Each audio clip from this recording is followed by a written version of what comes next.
Greetings and welcome. My name is Jake Rayson. I am a wildlife, food, forest, garden designer, and I want to talk to you today about my Tapestry Lawn projects. Now, originally I have bought a load of plugs because when you're doing a tapestry lawn, which is like a non-grass lawn, you're actually best to use tiles, but tiles are really expensive and hard to get hold of.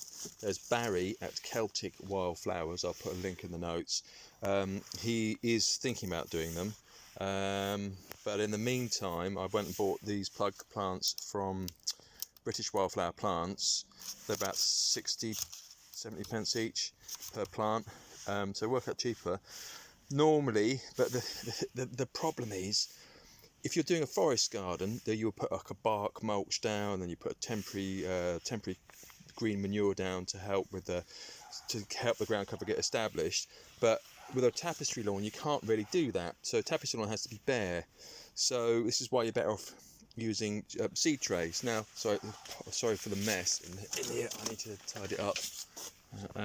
Normally you'd use kind of seed trays like this, but they're a quid or so each, and I need 60 for about 5-6 square meters.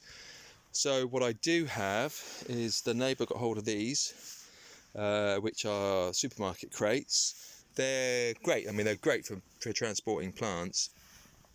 They have these big holes in the bottom, so I can't really put soil straight in there. So what I've done, I've got some leftover woven plastic sheet mulch, and they're 1 metre wide, and this is just the right width to put in here, so I can attach them at the ends.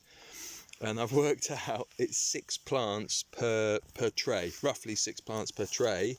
And the idea is I'm going to grow these on in here in these trays. I'm going to need about 20 of them, and it's 6 plants per tray. So I've got 3 of these trays here, so I've got a lot of work to do. And I put 6 scoops of, I would use, to be honest, I just use ordinary topsoil, like the soil where it's going.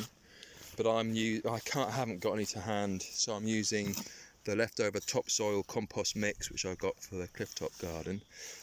So 6 scoops of that at the bottom, and then I use 2 scoops of peat-free. This is Melcourt peat-free compost. Always use peat-free compost. Don't be a numpty.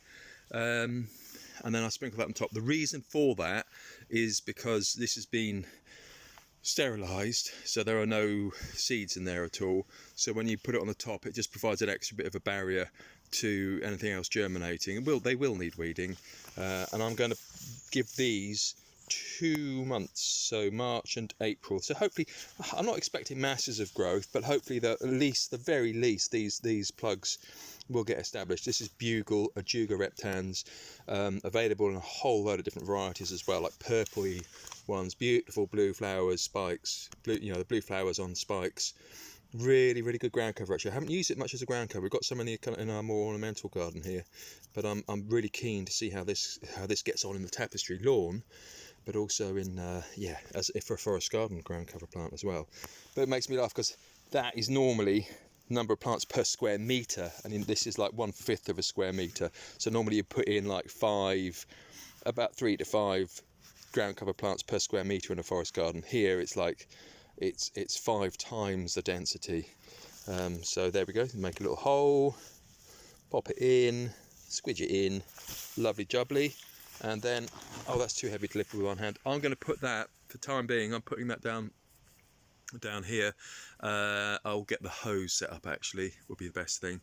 I'll get the hose set up here, and then I'm going to have like a line, a row of these trays. So I'll have a whole load, and I could just keep them watered.